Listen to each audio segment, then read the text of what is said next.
I'll record. Okay, welcome to my UK Global Talent Visa Educational Webinar in Digital Technologies.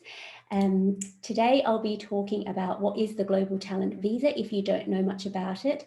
I'll be talking about the Stage 1 endorsement application and process. I'll also talk about the new guidelines because on the 1st of December there were some new guidelines that were introduced. So I'll go through that. I'll also talk about some of my packages of support as well, and your chance to ask me some questions. So please do use the Q&A and the chat function, and I'll get to them at the end of the webinar. Just briefly about myself, my name is Michelle Hewer. I am Australian Vietnamese. I'm the founder and CEO of Made with Glove. It's a UK wearable tech startup. I'm also a Tech Nation Visa coach, so I coach in the Global Talent Visa endorsement process, particularly in the digital technology sector. This is because in 2016, I was endorsed myself with exceptional talent, and I went on to become a Tech Nation Visa ambassador because back then, I know it wasn't long ago, but not many people knew about this visa. I was probably one of the top 50 that received it, so they needed ambassadors to go out and share their story. So I did that for 2 years. And in 2019, I received my indefinite leave to remain and then went on to get my British citizenship. So the great thing about this visa is it is a route to settlement in the UK. I've been in the UK for the last 7 years. I based myself in Manchester, London and Newcastle. I actually lived in Manchester and Newcastle and travelled a lot down to London. So I do understand the tech ecosystem both in the north and the south of England. And the one thing they all have in common is that everyone is so friendly, so willing to support you, and it's a very collegial environment. It doesn't matter where you are, so long as you're in the tech sector, everyone is so friendly. But what I will say is you get what you get out of the tech sector, what you put in. So I was very active in all 3 tech ecosystems, and I got so much out of it because I put a lot in myself. Before I started my startup and became the Tech Nation Visa coach, I was an Australian solicitor. So I was a lawyer for about 7 years. I was a commercial lawyer before I quit my job and became a tech entrepreneur. And how this all started was when I got my endorsement and visa, I wrote a blog about my journey because, as I said back then, no one really knew about it. And that blog kind of went a bit viral and I got contacted from people all over the world. So that's what got me started into helping people.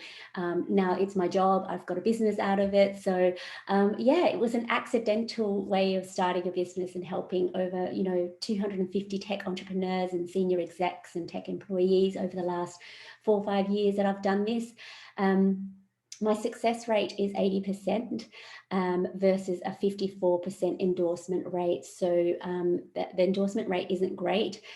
So, because I've been through the process and I've helped so many people, my success rate is quite high.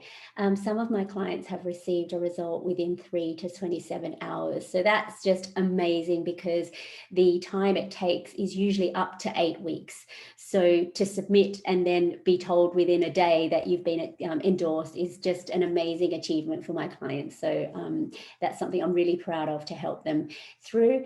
My clients have included people from WhatsApp, Sony, LinkedIn. I help people working in startups, CTOs, CEOs, UX designers, biz dev, marketing graduates. So I've seen quite a number of different people who've gone through, solution architects, engineers. Like I haven't included them because I've just helped everyone, but everyone is different, and this is why I love what I do.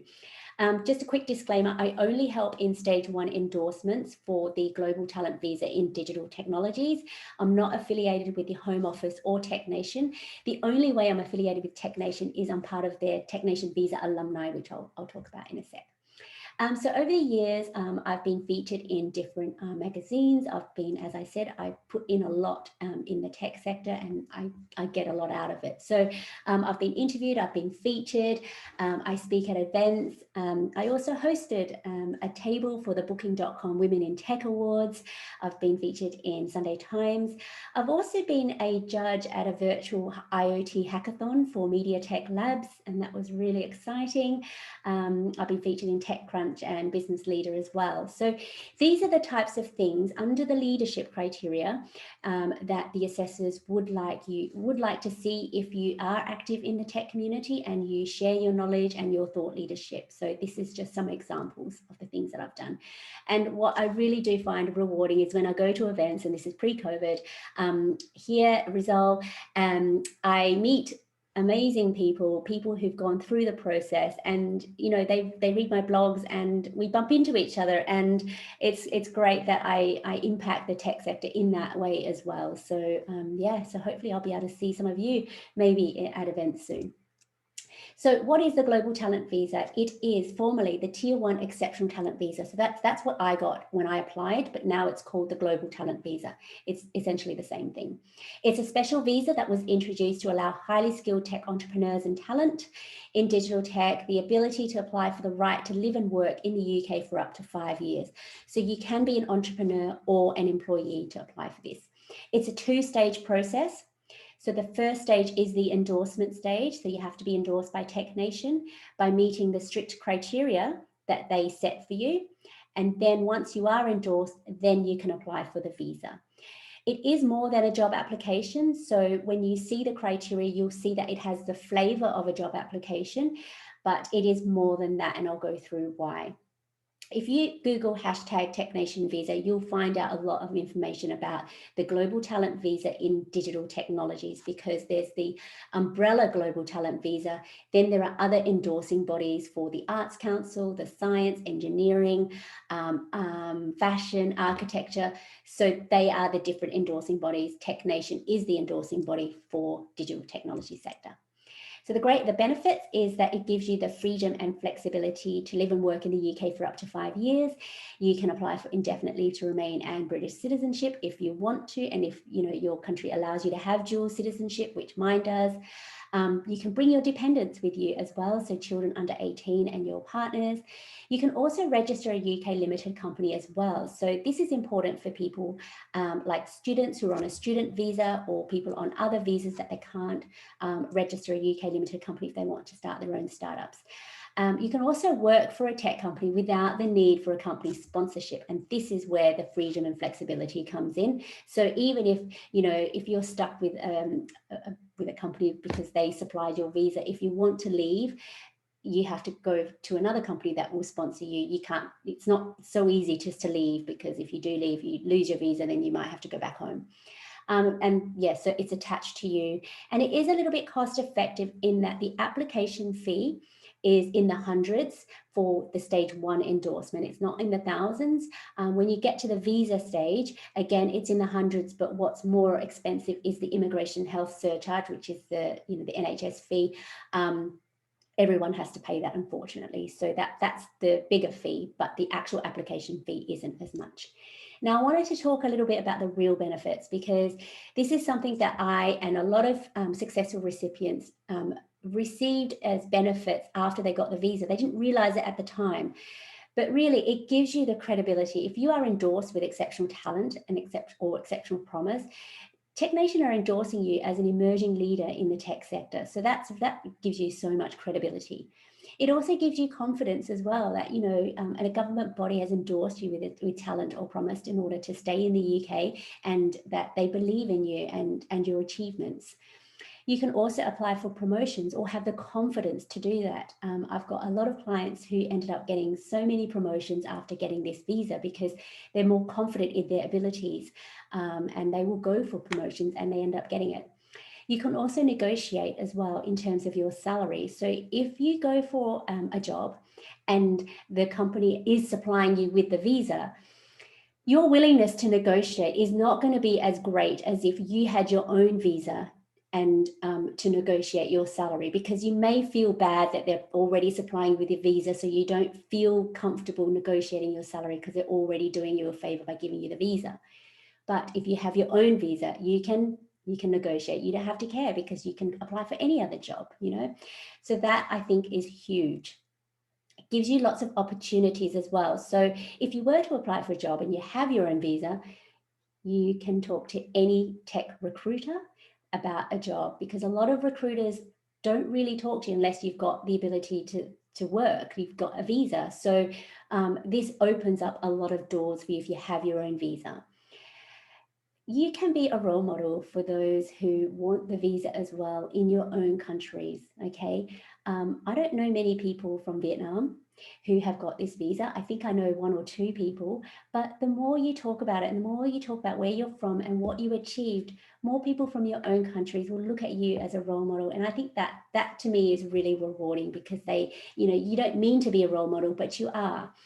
And then it gives you the security as well. So I do have a lot of clients that say, you know what, I've got this visa. I can now think about my future in the UK. I can buy a house, I can actually think about my future in the next 5 years. I can do so much more than if I was on a visa that was is restricted on time, and, the stress and the worry. So it gives you security if you want to buy a house, gives you security if you want to start your own business, because you know that it gives you a route to settlement. So these are the real benefits that I wanted to share with you that I've discovered by talking to a lot of people and what I experienced myself. Quick stats, these are people who apply from different countries, USA, India, Russia, Pakistan, Canada. It's just the stats that are showing that a majority of these people applying from these countries. There's a 54% endorsement rate. And in the last this visa scheme started in 2014, there's been over 1,700 successful recipients. That's not a lot when you think about it. It's 7 years. But the reason is because when I applied, and up until a few years ago, there was a cap on endorsements. So when we applied, there was only 200 per year that they could endorse, which is quite stressful, because not only do you have to meet the criteria, but you also have to fall within the cap that they allow. So in the last couple of years, they've reduced that, they've just taken away that cap. So if you do meet the criteria, you can potentially be endorsed. So that's good news. And hopefully there will be more successful recipients because of that. There's a 75-25% endorsement rate for male and female. So I'm working really hard to help more women consider applying, because there is a higher endorsement rate for women than men, which is quite interesting. There's a 50% endorsement rate for men as opposed to 60% endorsement rate for women. But the stats aren't very good for women and men. So, but that's okay. That's why I'm here, to help more women see that they can apply and they can potentially get it. And once you do get endorsed and you get your Global Talent Visa, you can join the Tech Nation Visa Alumni, which I'm a part of.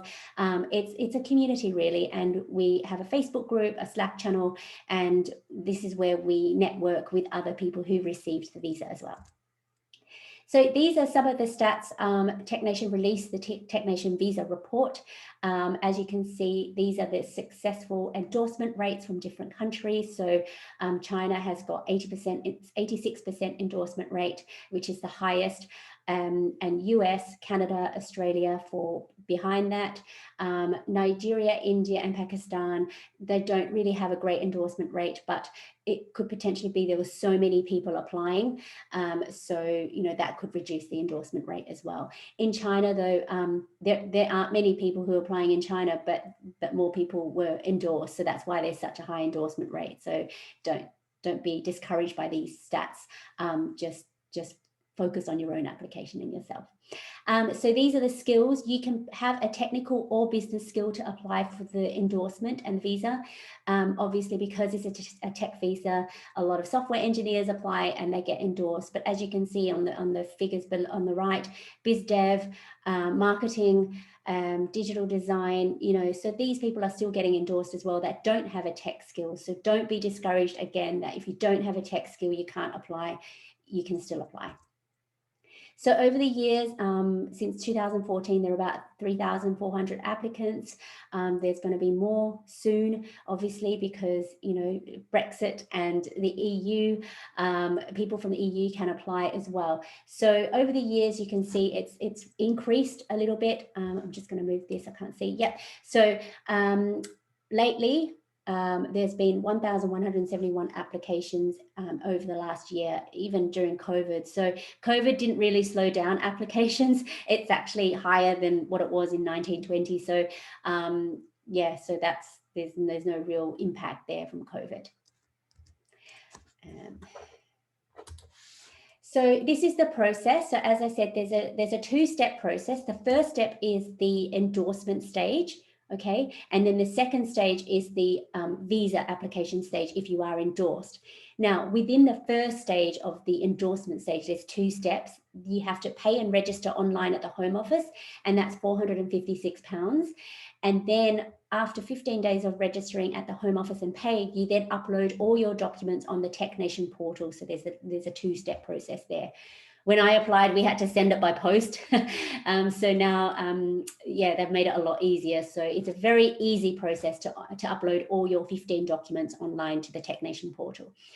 So they take usually 8 weeks to respond. However, during COVID, decisions have come back really quick, like within 3 weeks. And again, some of my clients have been able to get a result within 3 to 27 hours. So COVID's actually, again, has had a positive impact on the decision time, but they can take up to 8 weeks.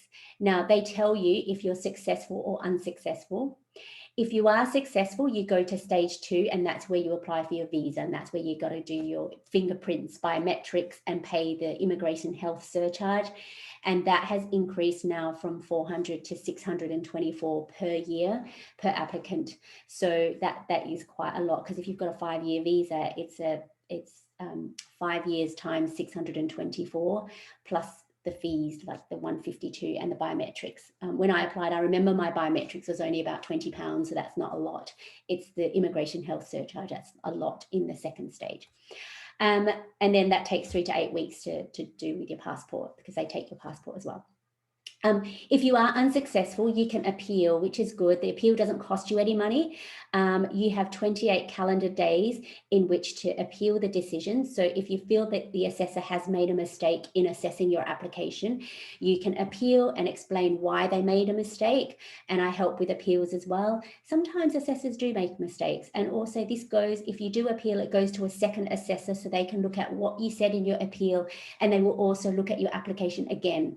And then they will tell you whether or not you're successful or unsuccessful. And if you are successful, obviously you go to stage 2. But if you're unsuccessful, you can actually use the feedback and then reapply, because I do that a lot with my clients, or you have to go through another visa route. But again, that, you know, hope is not all lost. You can apply many times. I know people who've applied 3 times. And they've got it the 3rd time. So sometimes it does take a while, because it's, you know, you just have to meet the criteria. And by the time they get to me, I will really assess and see whether or not they should go again. And when they do, they usually do get it, because we've got feedback and I help them with that process. So as I said, you can be a business or technical person to apply for the endorsement and visa. So have a look on the chart there. If your role and skill is not in there, it's up to you to tell them why your skill is in the tech sector, and it's up to you. It's not exhaustive, because the tech sector moves so fast. It's up to you to let them know. What is not eligible, what skill is not eligible, is those who work for consultancies. And this is a big one, because I get a lot of questions about people working for companies that are outsourcers, and they work for clients, like build products for clients, and then their clients then go and sell that product. That's a big no, unfortunately. If you are a consultant or an outsourcer and you have clients that you build products for, then unfortunately you're not eligible. They want you to be working for product-led digital technology companies, okay, not outsourcers. And I'll go through what that means in a sec.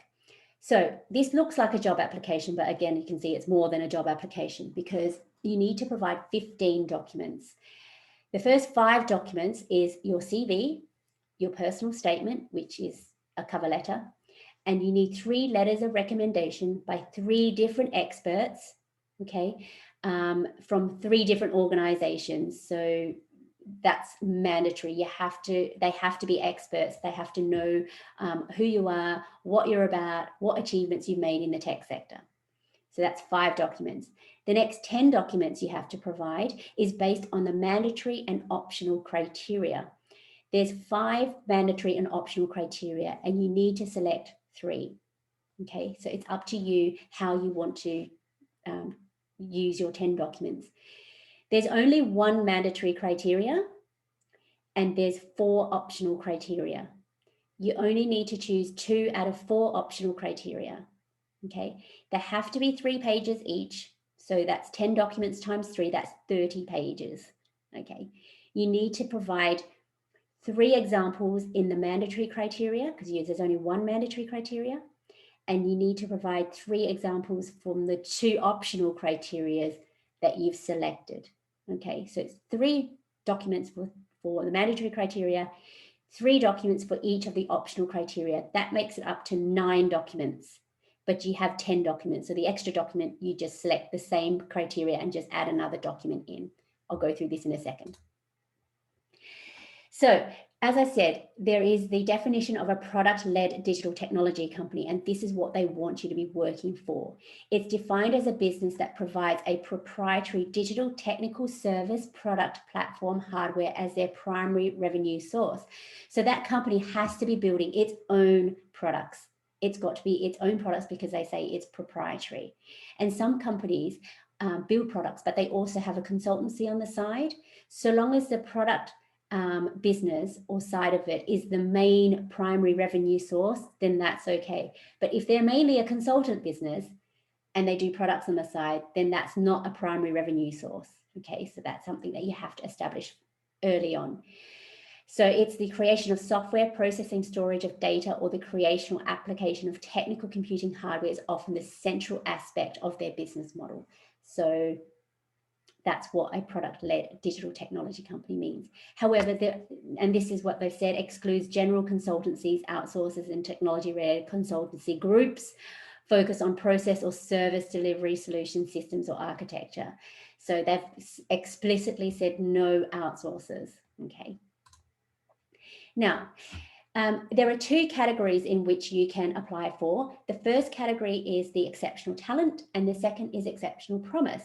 Exceptional talent is when, if you've got more than 5 years experience of work, then you should go for talent. If you've got less than 5 years experience, you should go for promise, okay? The reason why this is important is because if you get talent, within 3 years, you can apply for your indefinite leave to remain. And that's what I got. So I got my indefinite leave to remain within 3 years because I was endorsed under talent. If you are endorsed under promise, you need to wait 5 years as opposed to 3 years before you can apply for your indefinite leave to remain, and then you can apply for citizenship a year after that. So that's a big difference as well. Another difference is if you go for talent, it depends on the criteria as well. So let me just explain the mandatory criteria. If you go for talent, you need to show that you're a leader in the digital technology sector. If you go for promise, you're going as a potential leader. Okay, so the standard is different because obviously they can't assess you as a leader if you've only got less than 5 years experience. They're saying that you can show that you have the potential to be a leader. So that's a lesser standard there. Okay, so the mandatory criteria is you have to show leadership. The optional criteria here, you need to show 2 out of 4. First one is you need to show innovation. You need to show proof of recognition for work outside of your immediate occupation that advances the digital tech sector. Community work, that's what this criteria is about. The third criteria is you need to show significant contributions or impact, and they can be entrepreneurial, commercial, or technical. And the fourth one is showing academic contributions. There's 4 here, you only need to choose 2. And the 2 that you choose, you need to show 3 examples or 3 documents for each criteria or options you choose, okay? So here under leadership, you need to show 3 examples of leadership. If you choose innovation, 3 examples of innovation, 3 examples of community work, or 3 examples of impact, or 3 examples of academic contributions, okay? So what's leadership? How can you show leadership? This is important because this is a new criteria that they've established here for the guidelines. You need to show that you've been recognized as a leading or potential talent in the digital technology sector. And they're saying that a leader of exceptional talent or promise must show extraordinary ability by sustained or emerging national or international recognition. You have to be able to demonstrate a certain level of expertise or emerging expertise, which places you at the forefront of your field in digital technology, okay? And it does sound scary because not everyone feels that they're a leader or emerging leader on a national or international scale.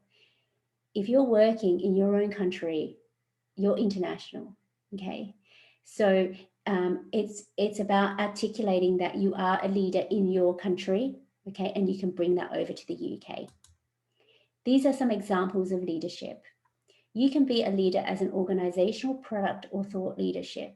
Product leadership, if you're building products, you can show leadership in that. If you build teams, you can show leadership in that.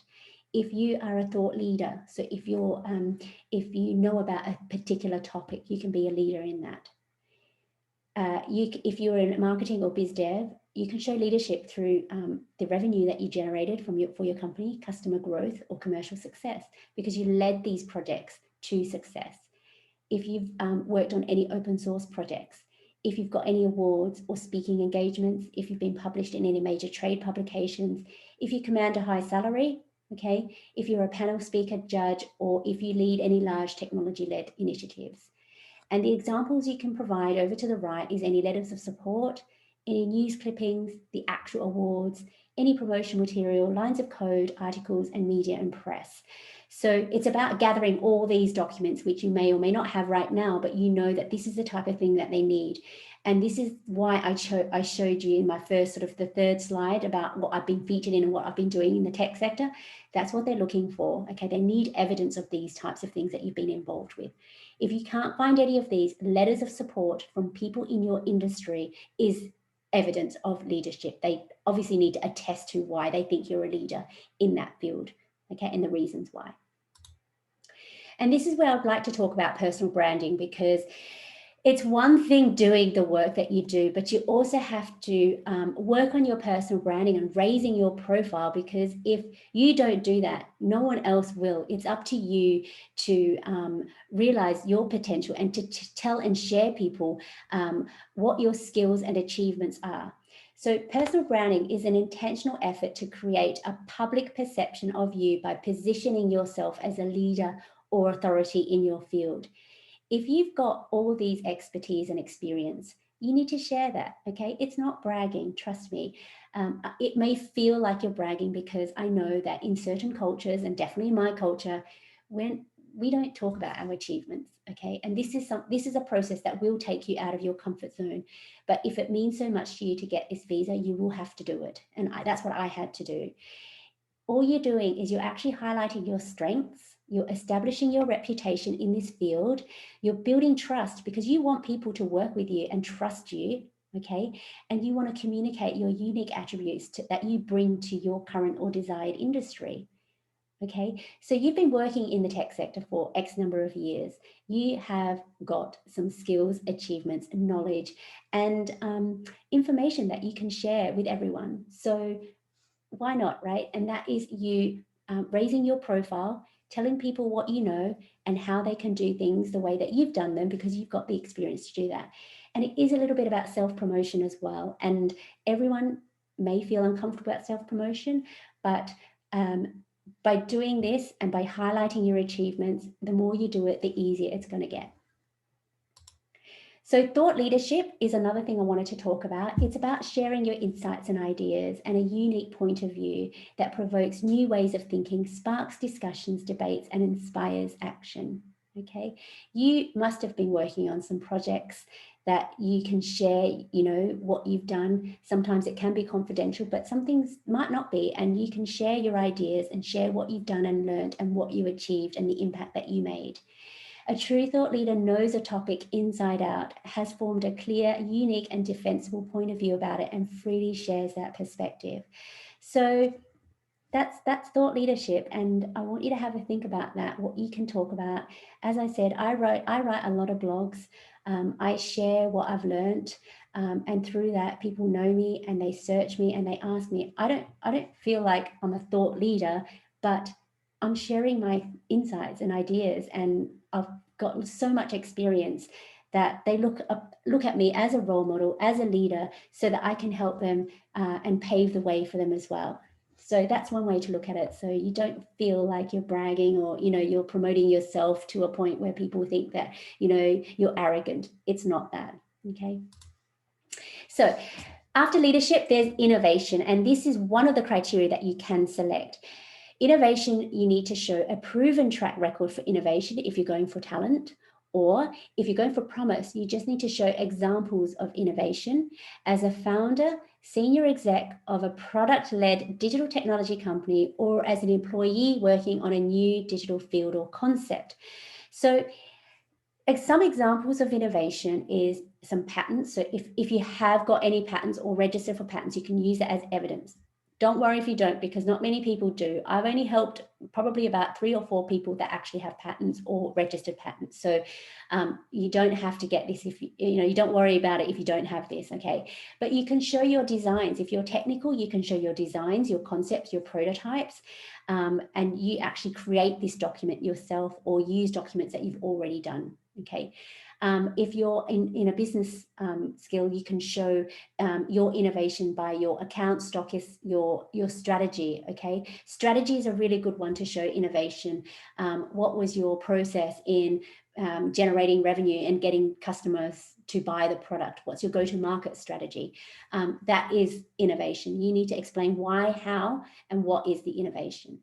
The guidelines talk about putting your employment contract under innovation or under, I don't know, impact, but please don't do that, because employment contracts really only tell the assessor 3 things: your title, your salary, and any bonuses that you receive. That it doesn't show innovation. I would save the employment contract for leadership, because that talks about commanding a high salary. So that's proof of your high salary. So don't put employment contracts in any of these criteria, because it doesn't show innovation. I had a client that did that and he was unsuccessful. So we redid his application and he got through. So the second criteria is you need to show proof of recognition for work beyond your occupation that contributes to the advancement of the field. And this is community work, okay? There's 2 things you need to establish. The first thing is you need to show that this is work beyond your occupation, so it's not part of your job. The second thing you need to show, it contributes to the advancement of the field. This is impact, okay? So the first thing is the doing of the work. The second thing is what was the impact of your work? And this is something you need to understand throughout all your documents that you're going to present, because the assessors can see that, yes, if you're doing something, that's fine. But what they're really interested in is what is the impact of what it is that you're doing. So community work, okay, you might volunteer for a community group in the tech sector. You help mentor students in the tech sector. But what's the impact of that? How many students did you reach? What did they say about you? What impact did you make to their learning? Okay. Any open source projects. So if you have a Stack Overflow GitHub account, that's one thing. What was the impact of your contributions? Have people used your code that you developed and shared? What does the community say about you? Is there lots of engagement about what you've done? So again, the work that you do is one thing, the impact is another.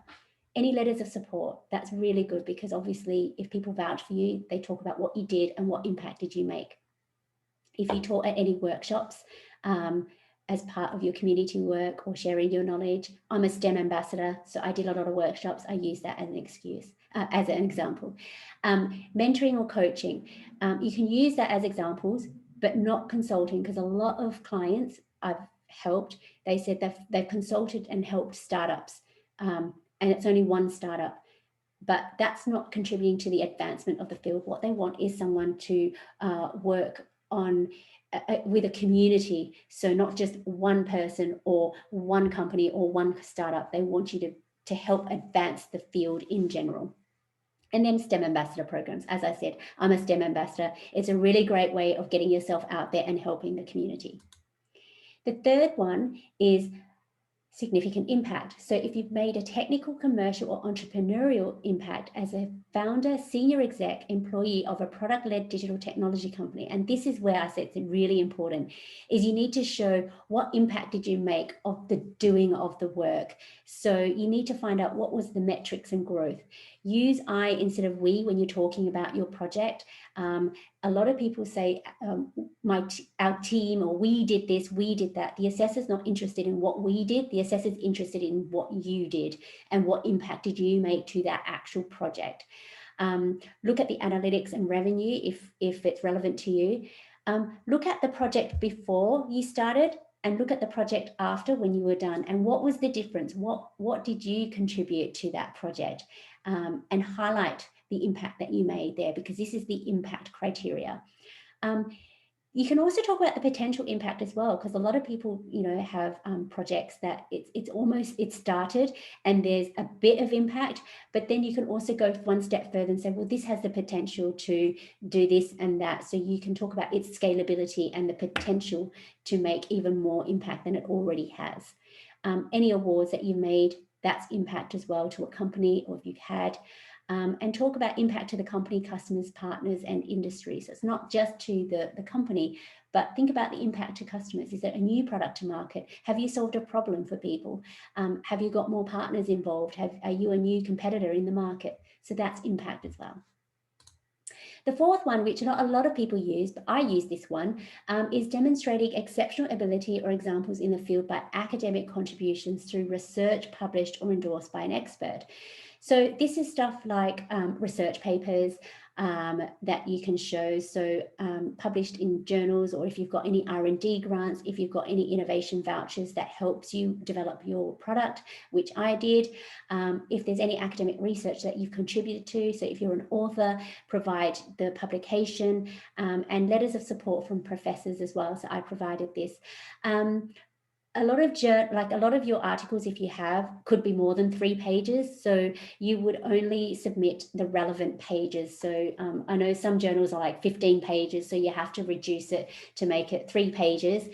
And then, obviously put the abstract, make sure the title's there and your name is there and the URL source, so that the assessor knows where this came from, because you can't obviously put more than 3 pages in. So these are my top tips. Start preparing early, because especially when I started, I was on, I only had 3 months before my visa expired, and I do get a lot of clients who have the same. They're on a really tight and strict deadline. So think about doing this at least 3 to 6 months before you submit. It's also because you need time to gather documents. You also need to ask your experts. Some experts are really busy as well.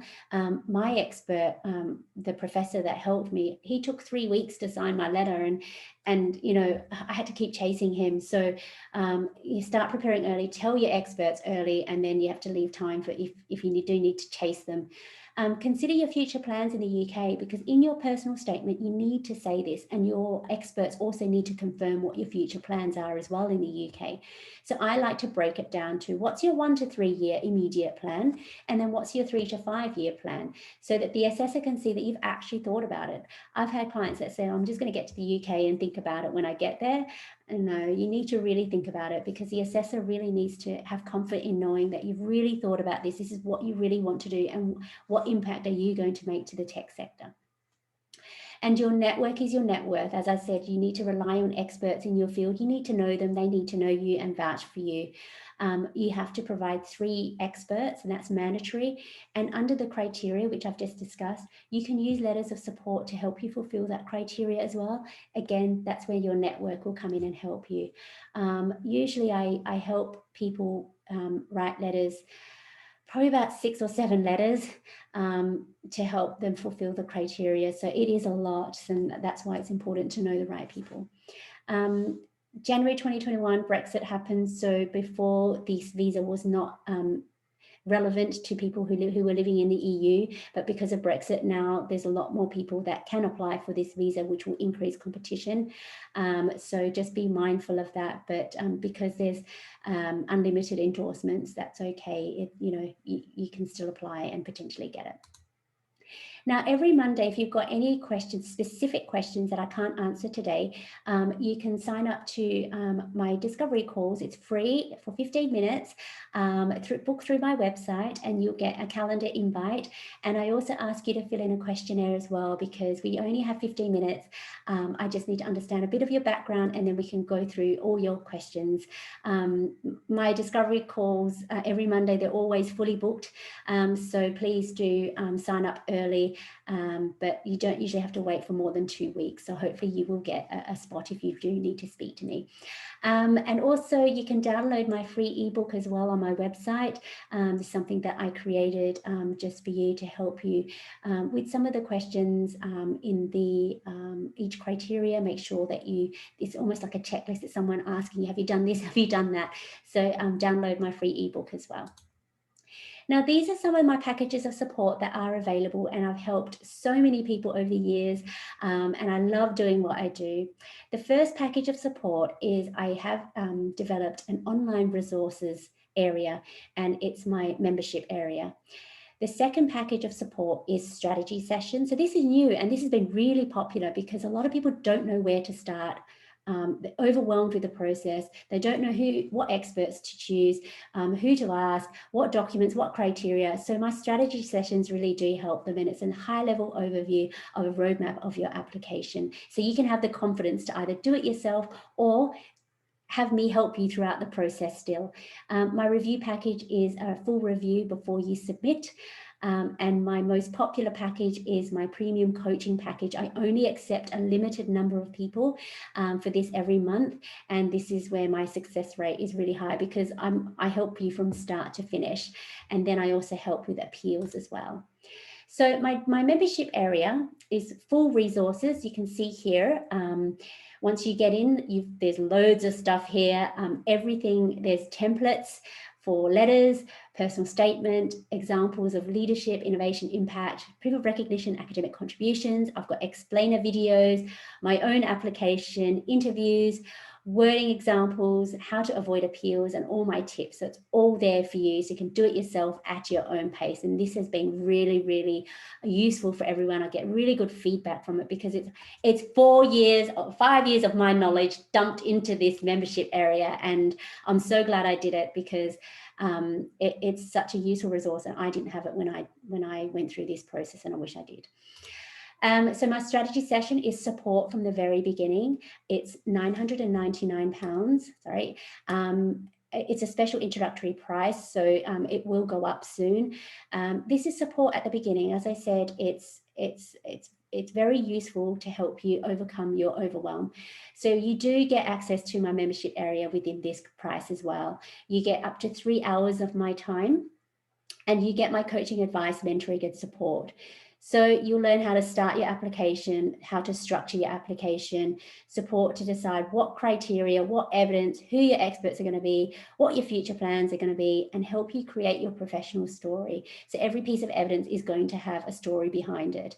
And the output is you'll have a clear roadmap of your application so you can get started because you have that blueprint and you can go do it yourself, or you can seek my further support. So my review package then is you get access to my membership area, my strategy session as well. I check in with you halfway, and this is where you go off and you do it yourself. But before you submit, I have a full review before you submit. I will make comments and feedback. I won't edit your documents, and then we'll have a call before you submit. So really what you'll get is a full review. You'll get clear feedback, clear guidance on how to improve your application before you submit. This is like an insurance policy, okay? Because I see so many applicants submit and then they get an unsuccessful result, and I look at it and I'm like, oh, I wish I had a look at it before because I would have spotted all these gaps so you wouldn't get an unsuccessful result. And I just didn't want you to waste all that time only to get an unsuccessful result. And it really is really upsetting for me to see, and then they have to spend more time doing this again. So if you want me to look at it, please let me look at it. Otherwise, if you really want my help from the very beginning, I give you 8 weeks full support with my coaching package, okay? From start to finish, you get access to my membership area, a strategy session, my coaching for up to 8 weeks. But obviously, if you need more time, I will stay with you till you submit. It's 2 documents per week that we will be working on, and I will keep you accountable. We have weekly calls with action items. I'll help you identify and highlight and structure all your achievement, success, impact, innovation, leadership in the tech sector. I'll edit and review all 15 documents with you. I ensure you fulfill all the criteria. I print everything off before you submit to make sure everything's in order, everything's labeled correctly, all the dots, all the I's are dotted, T's are crossed, and the output will be a very, very strong application. It's a personalized end-to-end service. And this is my most premium package. And this is where we get the most result, obviously, because I know you, I've known you for 2 months. You might be sick of me by the end of it, but I developed such a great friendship and relationship with all my clients because I'm here to help you throughout the whole process.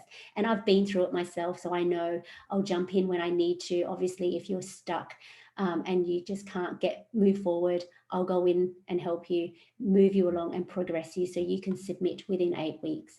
And yeah, these are some of my clients that I helped. Not all of them, because some of them are very shy. These are the ones that have agreed to be interviewed or be on my blogs and on my YouTube channel and on my website. I've got the interviews with some of these people.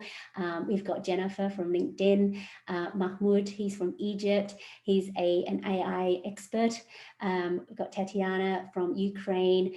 I've got Daniel from Mexico, Diego from Mexico, Mofaluke from Nigeria, Jonatas from Brazil, Jadazola from Nigeria, and Christo from South Africa. And my biggest advocate is Katie. She's from LinkedIn. She went through twice and she got it the second time. So I've helped so many amazing people. They've started their lives in the UK now, and it just gives me goosebumps that I've helped them through this process. And yeah, we're very, very friendly with each other now. And I hear from them again, throughout their journey in the UK. So for more information, I've got lots of free resources as well. You can see I've got on my website, you're on my newsletter list now. So I send weekly newsletters, my monthly webinars. So I've got this educational webinar. As I said, this is the light version of my webinar that's in the membership area. There's even more information in my membership area. So that's a full webinar. I'm on Facebook, LinkedIn. Please do connect with me on LinkedIn. And I've got a YouTube channel as well. So I'll send you these links through my newsletter tomorrow. So you can subscribe to my YouTube. You can connect with me on LinkedIn. You can like my Facebook page. You can come to my next inspirational webinar as well.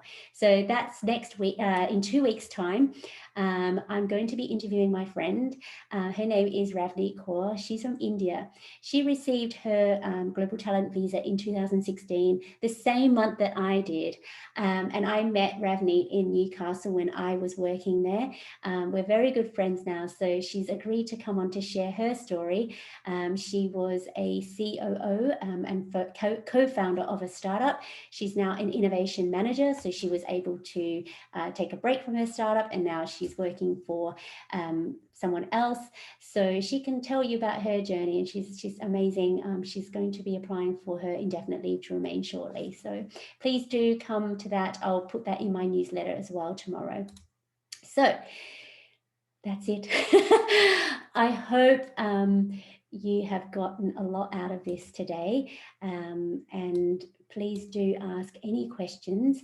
I'm going to go into the Q&A and the chats if you've got any questions. I've got some questions here, so I'm going to go through them now. So there is no, well, appeals, you can only appeal once. Okay, so if you get an unsuccessful result, you have one chance of appealing, and the only reason why you can appeal is if you believe that the expert has made a mistake. Okay, sometimes when I see feedback from assessors, they've said things which I talk about it with my client, and we think, well, actually, they haven't made a mistake. You haven't put this document in. There's no point appealing. So let's resubmit and put new evidence in. Because in the appeal, you can't put new evidence in. You just have to reiterate what's already in your application, and that the assessor didn't see it or missed it or didn't put enough weight on it to make their decision. Okay, so and you can only appeal once, otherwise you resubmit. Okay, hope that's helpful. What is considered an expert? So I Google all my clients' experts, and if they have a public facing profile, if they are a thought leader, if they've won awards, if they presented at events, that's expert status. If they've written blogs, or if they've been an author, if they've been a judge, an expert is like a thought leader themselves, so they need to have a public facing profile. So Google all your experts. I have clients that have a list of about, I want about 5 to 6 experts, potential experts, because then we Google them and make sure that they fulfill and fit that criteria. And that expert needs to be senior in their field, and they need to be a senior and an expert in your field as well, so that they can vouch for your skills and expertise. Okay, hope that helps. What are some of the difficulties that would be facing with this application that you would be able to help us with? As I said, I help with everything. When you go through this process, you will have a lot of questions about, is this document good enough? Have I fulfilled the criteria? Is it good enough? Like, have I explained everything that I can for the assessor to say, yes, you fulfilled that criteria? So for example, for innovation, you have to make sure that you tell the assessor that it's innovative, and we go through what is the innovation, why is it innovative, and how is it innovative? Okay, and I go through that with each of your criteria. What is your community work? What did you do? What's the significance of it? What is the impact? And then we have to articulate it in a way that the assessor can understand the impact that you've made to the tech sector. I've seen a lot of applications that is just missing the structure as well. Content is one thing, structure is another. You need to make it easy for the assessor to say, yes, they've fulfilled that criteria. I've seen lots of documents that just, the structure is just all over the place as well. The content gets missed because the structure is all wrong. So I will be helping you throughout the whole process, make sure that everything is articulated in the right way and you focus on the right things, okay, and make it relevant so that you can fulfill each criteria. I'm very thorough. I've been through the process myself, as I said, and I've helped so many people, not only with their applications, but I also help with the appeals. So I know what the assessors are looking for because I see what their feedback is. So someone's applied, June, you've applied for the Global Talent visa. Fantastic. Congratulations. Do your dependents, can they also apply for indefinite leave to remain in 3, or do they have to wait until 5? This is an immigration question. So that's a stage 2 question, which I can't help with. I only help with stage 1. But I do believe they may have to wait for the 5 years. You'll have to confirm that with a solicitor, an immigration solicitor. So I can send you a referral if you like. If you have talent, then you can apply for the 3-year indefinite leave to remain. I do believe, and don't quote me, you have to confirm this, that they may have to wait that 5 years. Okay. If you fail in the process, can you apply again? And is there a time you need to wait before you apply? No. So you can apply as many times as you like. Okay, you just have to pay the £456 and you don't need to wait a certain amount of time. I've had clients that they wanted to wait maybe 6 to 9 months because they needed time to gather more evidence and fulfill the criteria. But as I said, with my other clients, we submitted within 4 weeks of getting the unsuccessful result. And that's only because it took us that long to redo their whole application, get letters again, and make sure everything was right. That's the shortest amount of time I've worked with someone to resubmit. I actually had 2 clients that were resubmitting within 4 weeks because their existing visas were expiring.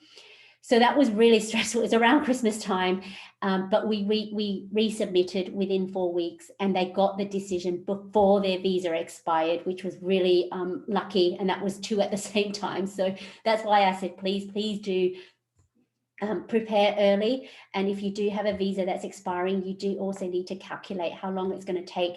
If you don't get a successful result, do you appeal, wait 28 calendar days, and then wait for them to come back to you? Or do you just don't worry about the appeal, just resubmit so you can save all that time? And that's what I've done with some clients as well, because that was our strategy, is let's not wait, let's just go straight to resubmission because time is of the essence for you. So this, Diana, you talk about the strategy in the leadership section. So the strategy is not in the leadership section, it's in the innovation section. So under leadership, you need to show that you've got some kind of awards or publications, or you've led a product organization or team. If you've grown customer growth, revenue, so that's leadership type.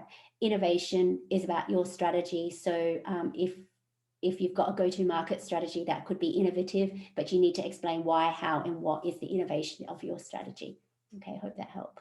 Can you do both? Can you have a job and a startup at the same time? Definitely. And this is why this visa is extremely flexible. And a lot of people do that. They have their full-time job and then their side job is their startup.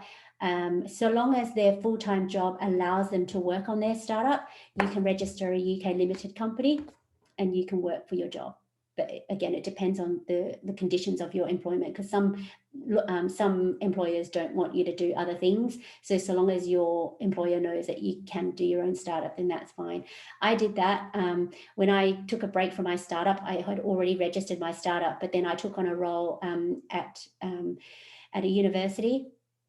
And I asked them, like I said to them, look, I actually have a startup. Is that okay? And they said, yes, that's fine. Yeah, so that was absolutely fine. So I had both. Yeah.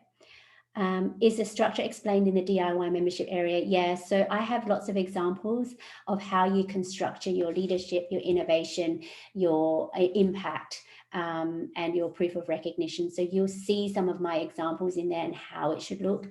So yeah, that's all in my membership area as well. I had to use my own examples. I couldn't use my clients' examples, obviously, because that's confidential. So I've used my own examples to help you. Okay. Is there any requirement on the first entry day in the UK after the visa? June, I'm sorry, this is stage 2 questions. So I'm going to have to give you one of my referrals to help you with that. So unfortunately, you've gone through the process, so you probably would be able to tell some people about your experience as well. But yeah, congratulations on getting the endorsement. But I don't know with the second stage. I only know from my own experience, but I was already in the UK. So it was easy for me to get my visa, and then I remained in the UK. So don't worry, I'll give you the referral to the immigration solicitor. We've got 1 minute left. Does anyone have any more questions? I'm just going into the chat function. Oh, great. So no one's asked any questions in the chat. So I hope I've answered everyone's questions. Is there a guarantee that you will get the visa if the endorsement goes through? No. The endorsement stage is just TechNation endorsing you under exceptional talent or promise. The Home Office visa application stage is separate. The Home Office will do their own checks, okay? That's why you have to do your biometrics. That's why you have to pay the fee and also the immigration health surcharge. So they do their own checks for that. As part of the visa application, all you need to provide is a letter from TechNation to say that you've been endorsed, and then the Home Office does its own checks. So yeah, there is no guarantee you're going to get the stage 2 visa. There might be issues there. So that's why I can't comment on it. I only help with the endorsement stage, which is TechNation saying, yes, you are talent or promise. Okay. Yeah, so yeah, I would say the endorsement stage is the hardest stage, because you have to prove that you are an exceptional talent or promise, and that takes a lot longer. So a lot of my clients, it takes at least 8 weeks. That's the prep and submission, whereas the visa stage is up to 8 weeks. I mean, I got my visa within 2 weeks, and it was a basic fill in the form, get the letter. Obviously they did checks on me and there was nothing for them to say no to. And I got my passport back within 2 weeks, and it was like, oh, that was easy. So yeah, it's the endorsement stage is the hardest stage, and you can only apply for your visa if you get the endorsement. So that's why I do help with the endorsement. We have to put in a lot of effort for the endorsement stage. So the Stack Overflow account, It's all in my membership area as well, but you'll have to prove like why and how did you benefit the community.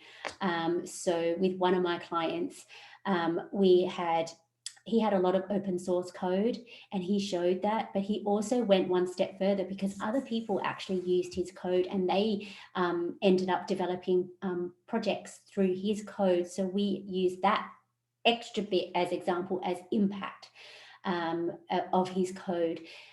So you just have to think one step further, like what does this mean? The assessor needs to really look at your documents and say, did you fulfill this criteria? As I said, it's one thing doing something. It's one thing having an account. It's one thing doing the community work. It's one thing presenting at events. The next step is what is the impact of everything that you do? So this is something that I do now. And when I present at events, I get lots of promotional material. It's all there. But the assessor needs to know that you actually did present at that event. You can have so much promotion. I could turn around and say, look, I can't travel. I'm too busy. Something urgent's come up and I'm not going to be at the event. But I've got all the promotional material for that event. So going one step further is how many people attended at that event? Is there any photos of me speaking at that event? Were there any testimonials about what I spoke about at that event? Can the organisers say why they chose me to speak at the event and what impact did I make to their community and to their attendees?